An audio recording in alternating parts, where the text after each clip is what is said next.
Usapan natin kung yung action center nyo, no? May mga nadidinig ako na tumatawag dito tapos instant tulong as an assistance. Yes. Actually, how is that possible? Well, kasi actually, bago pa man itong pagpasok ko to, naitayo ko na yung LKY Foundation. No? Lumawak lang kasi yung LKY Foundation, nakatutok siya dati sa mga batang may sakit ng leukemia. No? Yun po yung nakita ko noon. No? This was established way before kasi nakita ko, yung problema, yung leukemia ng bata, napapagaling yan, not to turn around yan. Totally gumagaling yan kapag naagapan.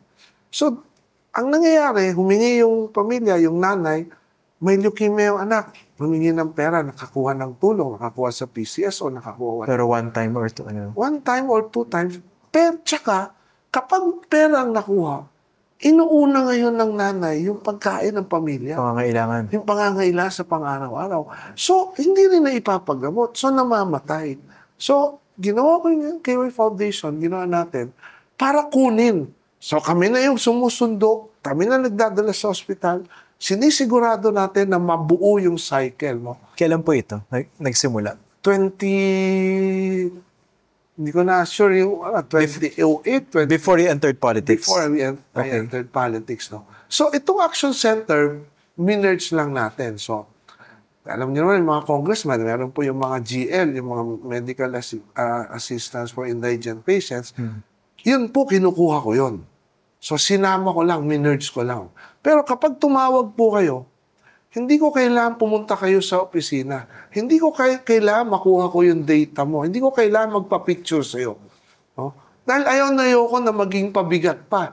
Isipin mo, pupunta ka pa sa opisina, magsasubmit ka ng requirement, pagkatapos, babalik ka, kukunin mo, papapicture pa sa'yo. So, ang ginawa natin, pag tumawag kayo, ipadala nyo lang agad yung medical abstract at billing statement.